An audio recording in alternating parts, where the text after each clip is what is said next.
This episode of Talking to Mod is sponsored by Sam's Barbershop in Northern Ireland. Not only can you get a haircut to look like an ace face, you can also dress like one too. Upstairs they have a wide range of men's and women's clothing to suit you for any occasion. So what you waiting for? Go check them out.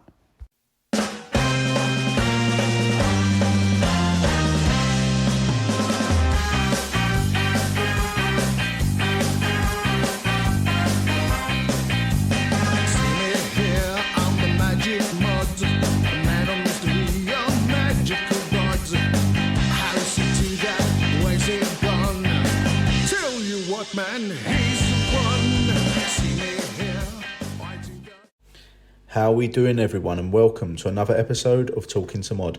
This guest today opened up for me at the Libertines Hotel in Margate, the Albion Rooms, and he won everyone over with his fantastic acoustic set. And that guest is Kevin Iverson. Brilliant singer-songwriter. So let's find out more about him. This is Talking to Mod.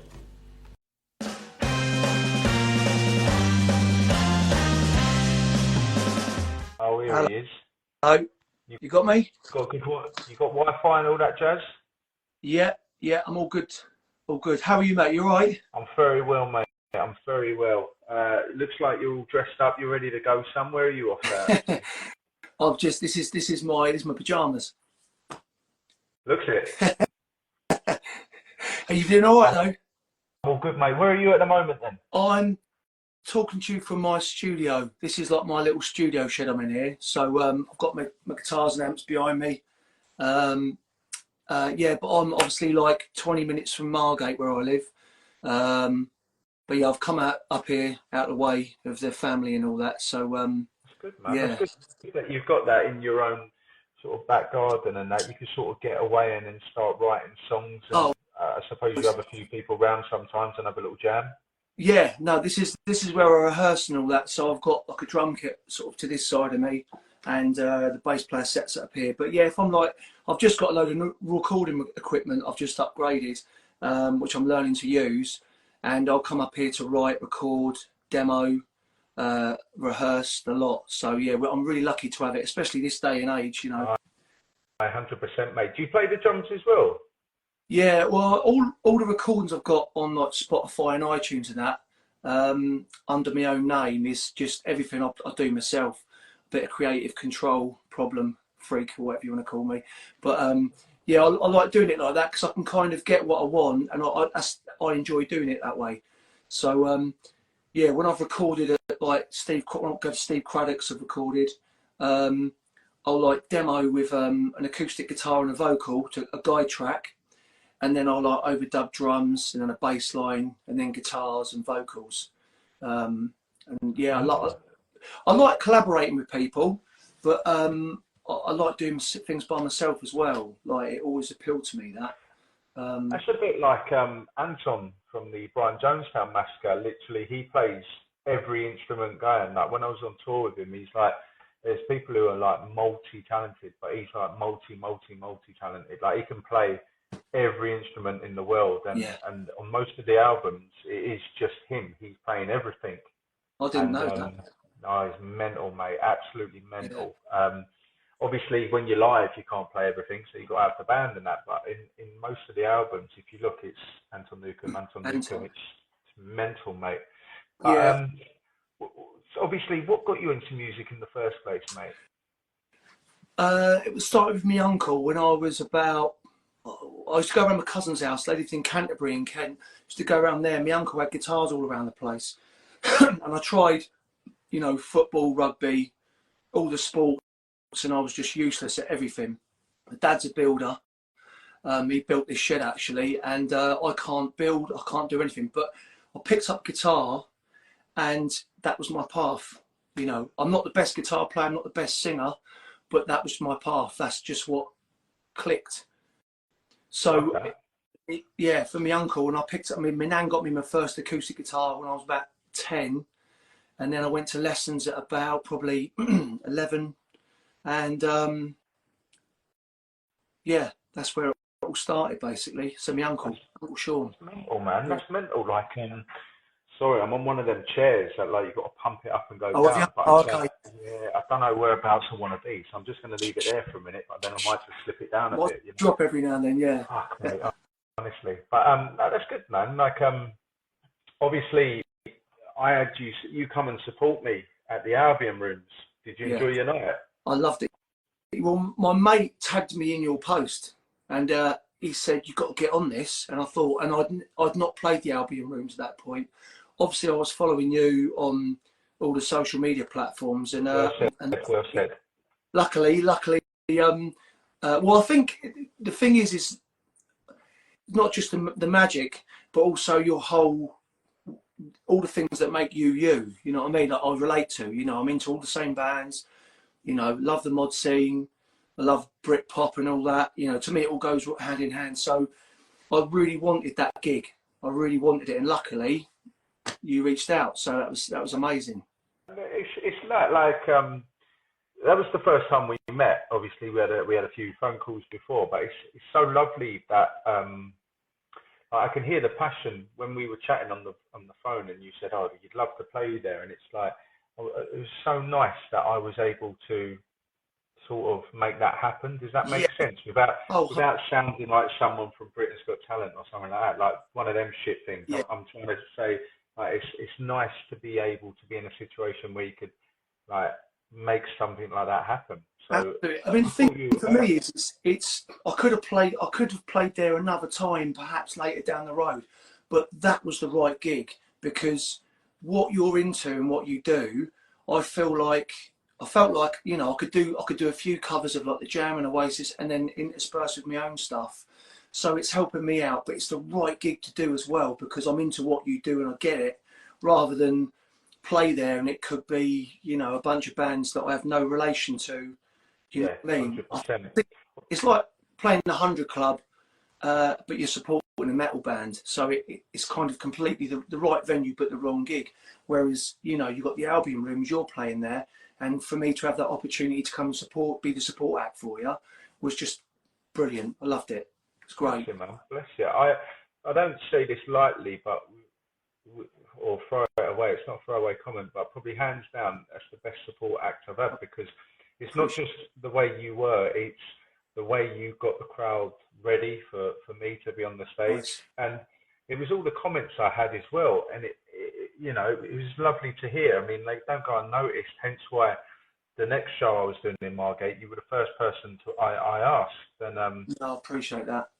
you know, that's Well, all right. it's nice because I met a couple there before going on. I got chatting to them, and now they come to they've been coming to a load of my gigs, and they're kind of like, it's lovely, yeah, and like they've been coming to support us and follow us. Since that gig I done with you, they've come to about, I don't know, 4 or 5 gigs maybe, which is lovely, which is really cool, you know. And there's a few people that I knew there anyway. So it was like a match made in heaven for me, but I'm gutted I can't do the next gig. My funny story is my mum won a competition to go to Butlins on a soul weekend. So me and the missus and my mum and dad are going to go to that, which is a rare occurrence really. But I thought, you know, getting older, if these little opportunities come up, you know, to spend a bit of time with the family, because you know what it's like, you know, in this day and age, the game we play, you know, a lot of the sacrifices we make are generally, it's our kind of the families that get shunted a lot of the time. Do you know what I mean? Because you've got to go and do a gig, or you've got to do this. So I appreciate your understanding for that one. But any gig, if you ever get let down or whatever, I'll be there, well, 100%. So hopefully we can organise another one and get that sorted for the future. 100%, mate. 100%. Have you been playing Covent Garden as well a few times? I've seen some posts. Yeah, I'm playing there this coming Saturday at the Marquise, and there's a lot of people who are already kind of knowing it through social media. How funny is that? They've just joined the live stream just as you said that. That is unbelievable. Tommy's the main man. Tommy's my brother from another mother. Tommy's the guy that runs the gaff, and it's not just saying it. You know, if you've got nothing nice to say, don't say anything at all. I've been playing London for years and just playing, like I said earlier, you can go and play the right venues, but if you're not on the right lineup, or you can go and play there and you come off stage and then it's kind of meaningless. When I played there, I kind of badgered him for probably about 6 months or whatever, and eventually gave me a gig. When I walked through the door, you'd love it as well. It's just like Adorn the Walls is like The Who, Paul Weller, Oasis, Beatles, Kinks, Small Faces. They only play vinyl records in now. And I think good people attract good people as well. So all the customers, the bar staff, it's shit hot there. It's like my second home. So I'm playing there this Saturday, 8 till 10. It's always a really good night. There's a few videos I've got on my social media page. Laurie Wright got up, and when we last played there, Laurie Wright was there and he got up and done a few songs with us, which is a few videos, which I know he's been on your podcast as well. You know, he's fantastic. And you've got a group of musicians that all kind of congregate there and hang out, and it's a real good community. It's like there's not many venues like it, you know, that I know of. And it's free entry as well. You can't knock that. Yeah. And Green Day played there last year. I've seen that. That's unbelievable. Yeah. Listen, I've seen about the boozer many times, mate. And thing is, obviously, change the lifestyle, not drinking anymore. So I don't really tend to hang around boozers, as they say. You know, if you hang around the barber shop enough times, you're going to get your hair cut. You know what I mean? So I've been staying away from all that. But every time I was in like Covent Garden and that with the missus and that, I was like, right, come on, we'll go there. And you end up on a pub crawl. This was, as I said, back in the day with drinking, and you end up in about 5 or 6 different boozes, and then you completely forget where you're going to go. So it's always been, I'm definitely going to visit there because they've been an admirer of my stuff. I've met Tommy a few times at a few shows. Lovely bloke. Lovely. Did a gig with Dino from the Rifles. His Regency gig. And Tommy was there, and as I said, it's a venue that I've been wanting to go to, especially with the records. I think playing vinyl records at Boozer is brilliant. And am I right in saying you can pull them down and play whatever one you want? Is it all like? If you ask the bar staff, then yeah. I mean, do you know what? It's amazing how much of a difference that makes the vinyl. Because I thought it'd be a bit of a pain in the arse, but the amount of people that go in there that either take pictures of it. Also, he turns it right up in there as well. Like last time I played, they played Acquiesce on full blast, and then the Seahorses, and then maybe Led Zeppelin or the Specials, Chaz and Dave. I mean, I've met Dino the same through the Marquise and all that. Mate, he lives there. Don't worry about that. He's there 24/7. He does, yeah. I mean, if you ever are there, I'll have to come up with you because I'll happily not drink with you. Because I can have a drink, but I'm happy to not drink as well. So if you ever need that bit of support, I'm there for you as well. So, I appreciate that. Just to hang out there is just enough for me. You know, it's got such a vibe, and I say the people that go in there are just beautiful. As I say, there's loads of bands that get there that support one another. You know, Dino from the Rifles, Laurie Wright. There's a band called Maze. You've got a guy called Chris Daly, Darren Connett, and I'm missing out loads of people as well. The usual suspects, though. I know a lot of them, if not every single name you mentioned, from knocking around that sort of part of London years ago. And, you know, everyone seems to know everyone. Do you know what I mean? Yeah, I think it's a good thing to support one another, you know. I think this day and age, because it's such a tough world out there now, it's nice that a lot of people are just coming together to support one another and just to, push each other along. You know, you need that, don't you? You know, so yeah, it's good. It's great. I could live there. I could easily live there. No problem. Happy days. I'm definitely going to check it out now, man. But it's when I do, I'll let you know because I'm not sure when I'm next in London. I've got a few shows there soon. Off the top of my head, I can't remember, but. As you said, it's definitely on the map. I've recommended it to a lot of people, and I'm just gutted that I haven't been myself. But as I said, sometimes you just don't need to go to pubs. As I said, listen, I'm coming up to near enough 2 years fucking sober, so I can easily go into a pub and not have a drink now. It's just when I was in the first early stages when I was in and around London, I thought, better not like that. I'll be in there for about 6 days, mate. I've been locking it up and opening it up in the morning. Yeah. Yeah, But definitely. what you got coming up then? So you've obviously, we mentioned that Covent Garden, you've got that coming up, but I saw a poster, you've got quite a bit coming up, Yeah, mate, ain't you? yeah. I've written a few dates down because otherwise I forget. The Marquis this Saturday, 1st of June, 8 o'clock. On Sunday this week, on the 2nd of June, I'm in Margate actually at a place called Sheldon's from 4 o'clock. And then if people want to go to my social media pages, there's a gig list I've got for June. But a couple I've just picked out. I'm up near Chelmsford at a place called Mill Beach Seaside Resort on the Saturday, the 8th of June at 2 o'clock. And then my band has got a couple of scooter rallies we're playing as well. We've got Margate again, Big Seven Scooter Rally, which is going to be at Dreamland. We're there on the Friday night. And then Saturday, the 6th of July, we're at a Shakedown Scooter Rally, which is near Paddock Wood. And I don't know what our time is for that, but there's a couple of scooter rallies we got. And then my band are back at the Marquis on Saturday, the 13th of July. Yeah, so that's those dates.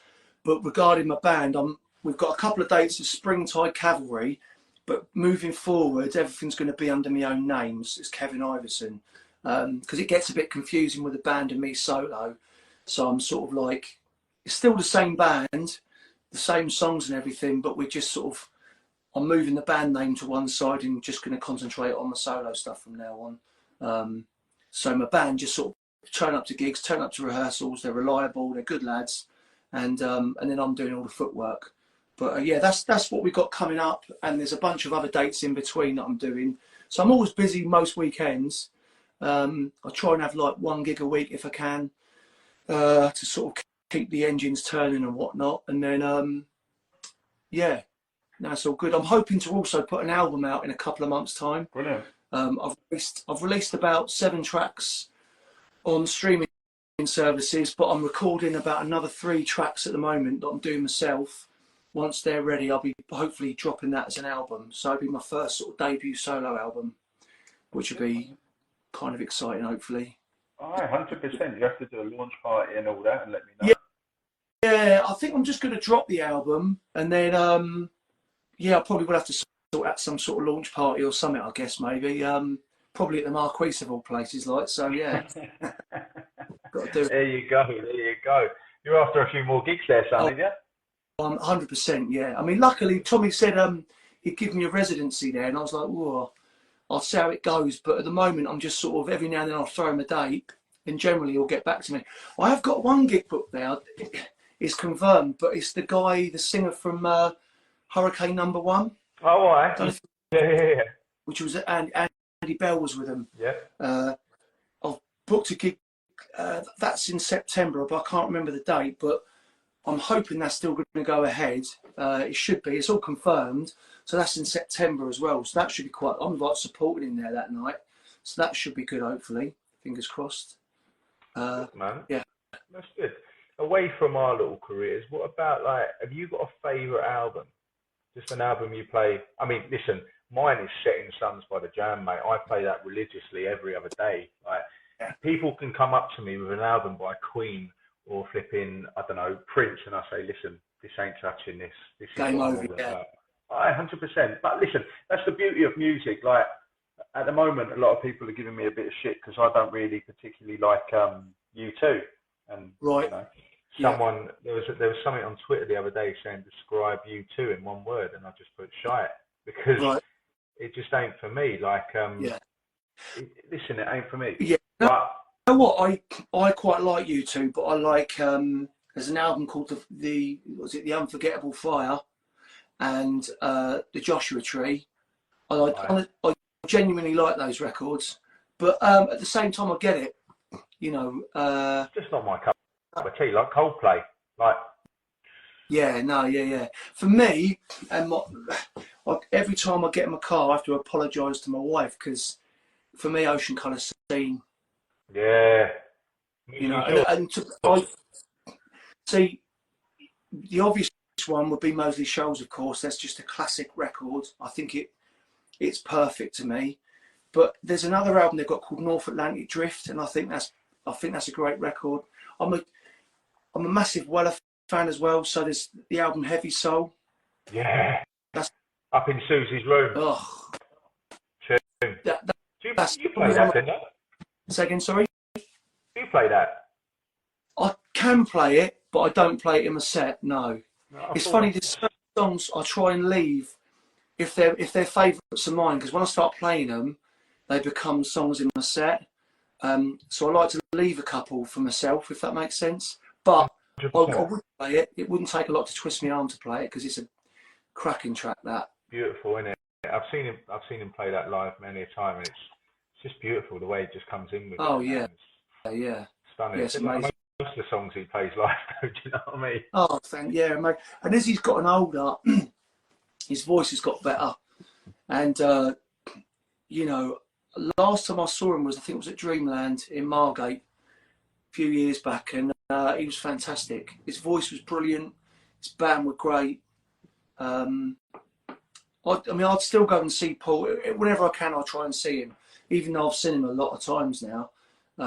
Yeah, it's just amazing. And Ocean Colour Scene as well. I'm going to see them at the end of July in Margate as well, because it's only up the road from me. So you've got Ocean Colour Scene, Cast, Embrace, The View. That's like an all-day thing up the road from me. So it's only like 20 minutes up the road. So I'm going to go and see that. But yeah, for me, Ocean Colour Scene, Paul Weller and Oasis, that's like the core of my heart, really. Good but man. I love a lot, you know. Did you support Paul? Am I right in saying you supported Weller? Yeah, back in 2002, or before that, I was constantly sending in demos, and I was phoning up the studios, and miraculously one day I phoned up and John Weller answered. So I kept phoning for a long time. I thought, unless they tell me, yeah, we'll give you a support slot, or they told me to fuck off, and then I would have stopped. If they told me that, I would have stopped, and that would have been it. But I got one date with him, and then he asked me to, because I've done the Folks in Leescliff Hall, and he said, are you doing Margate? I said no. He said, well, come and do Margate. And I said to him, well, let me know what you think. And he went, well, if you're shit, I'll let you know, which was quite funny. And then I done Margate, and then my dad, he said, look, go and ask for the rest of the tour. And my dad was a builder, and he'd done quite well for himself. And he said, look, I'll put us up in hotels. And because I was 20, I just turned 20. So my dad put us up in hotels, and we toured around with him on a little seaside tour. And then I've done a couple of dates with Ocean Colour Scene, and I got a couple of interviews with some labels and stuff, but then this was like pre-internet, and I had no way of holding on to the audience or anything, and it just slowly faded away. And then years later, I just kept at it. I've never given up. So years later, I've now recorded at his studio multiple times, worked with Charles Rees, his own engineer. I spoke to Charles today, actually, funnily enough. Great guy. Yeah, he's just helping me out with my own recording setup at the moment. And I've recorded with Steve Cradock since as well. So, yeah, it's like, I think because the industry is such a funny place, you know, and also no one's owed a career, are they? Do you know what I mean? So you've got to keep working at it, as you know yourself. You know, you keep at it, you keep working at it, and you don't stop. So, so yeah, that's where I'm at now. Yeah, it's nice. You know, as you said, I mean, you already mentioned that Ocean Colour Scene. You know, you play them constantly in the car. So then to sort of open up for them. Yeah, that's phenomenal, and it's good to when you see your heroes work. You know, it makes you want to do better. You know, like Simon Fowler, his voice. I mean, I'm a massive influence. Is him as a vocalist. And then Steve as a guitar player and just an all-round musician. Genius. And to work with him in the studio as well was really inspiring. And it made me, just the way I think about how I record, how I put things out, it's definitely made me realise that you've got to, if whatever you want, you've got to do it yourself, you know, and try, you know, but then again, times like this, when you get help and support from other people like yourself, support slots or whatever, it goes a long way, you know. But I think the key for me is just to never stop, never give up, and just keep going. Because once it's in your blood, like whether you're a musician or a magician, a bricklayer or whatever, if it's something you're meant to do, you keep doing it. Yeah, 100%. Yeah. 100%. So before we let you go, right, I'm going to ask you a couple of questions, right? So I'm just throwing this out there, mate. So one song that you can't live without. It could be one of your own, or it could be a song by your hero, or it could be something you listened to as a kid, but one song you can't live without. It'll probably change every day. I 100%. But what's it today?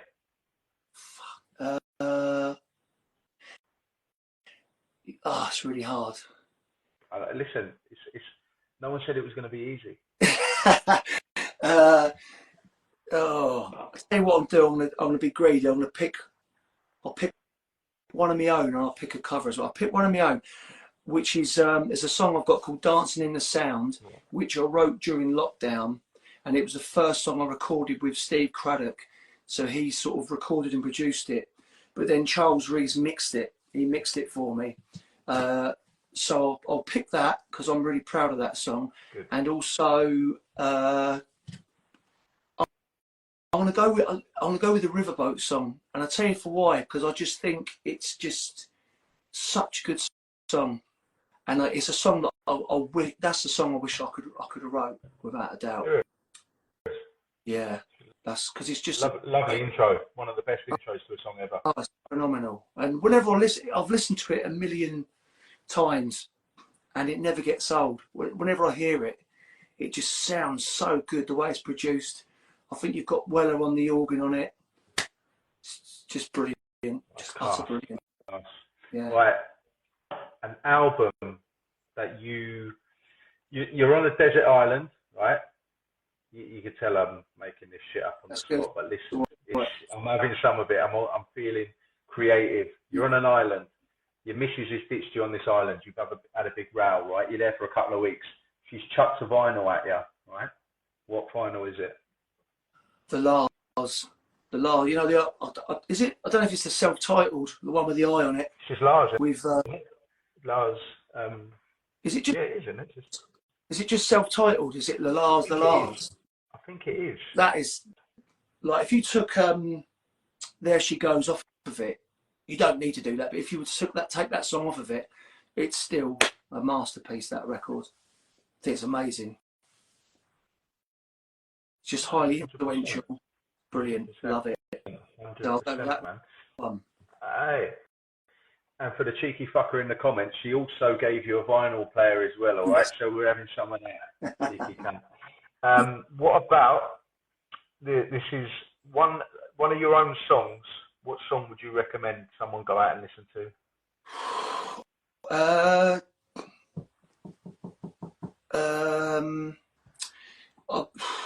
I'll go with the song called "The Ocean" because it kind of, or the Pier. I've got the Pier as well. That's a very good song. Very good song. Yeah.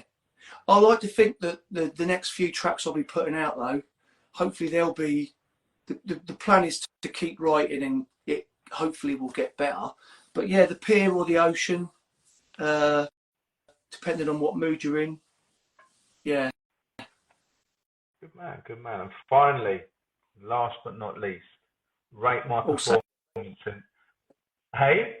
You broke up then, say again? Right, last but not least, rate my performance in the Albion Rooms out of 10. 11 out of 10, obviously. Oh, I love that. Listen, you'll do again, son. The geezer that was obviously giving you a lot of gob, I thought you handled him really well. I thought that was handled really well. Didn't I? Absolutely shut him down. Yeah, but you done it very classy though, because I like the fact you went out and gave him a hug as well. Because obviously you gave him it back, but it was very respectful as well. So I thought that was. I had to give him a hug because when I gave him a hug, I nicked his wallet. Oh, that's why you bought me all them drinks, isn't it? No, I realised there was fuck all in it, so I had to give it back to him.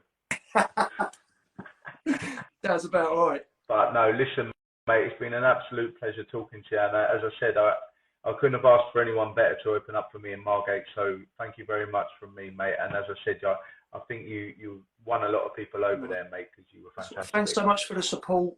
and it's a pleasure to know you. And hopefully, I'll get to work with you again soon, mate. It's been a pleasure. Of course you will, man. Of course you will. Listen, enjoy the rest of your evening. And once again, just before we go, where can people listen to your music? I'm all over Spotify, iTunes, or any streaming services, YouTube, all that malarkey. And I'm on Facebook, Instagram, Twitter, or X, or whatever you want to call it, and TikTok as well, same as you. So you're on TikTok as well? Yeah. I'll give you a follow. I didn't realise that. No, that's all right. Yeah. So I'm all over. If you put my name in, Kevin Iverson guitar or Kevin Iverson music, you should find us. So Ben, thanks so much for the support, mate. Really appreciate it. Anytime, brother. Anytime. You keep up the good work, and I will see you soon. All right. Thank you, mate. Nice one. Thank you. Take care, brother. See you soon. Bye bye. Buddy, thank you. Hi, this is Kevin Iverson. I'd just like to thank the Magic Mob for having me on his podcast. I'd like to leave you with my track called The Pier, which is on all good streaming platforms. Check it out. Nice one. Let's meet on the pier and let the night lead us away. 'Cause this life is just a game.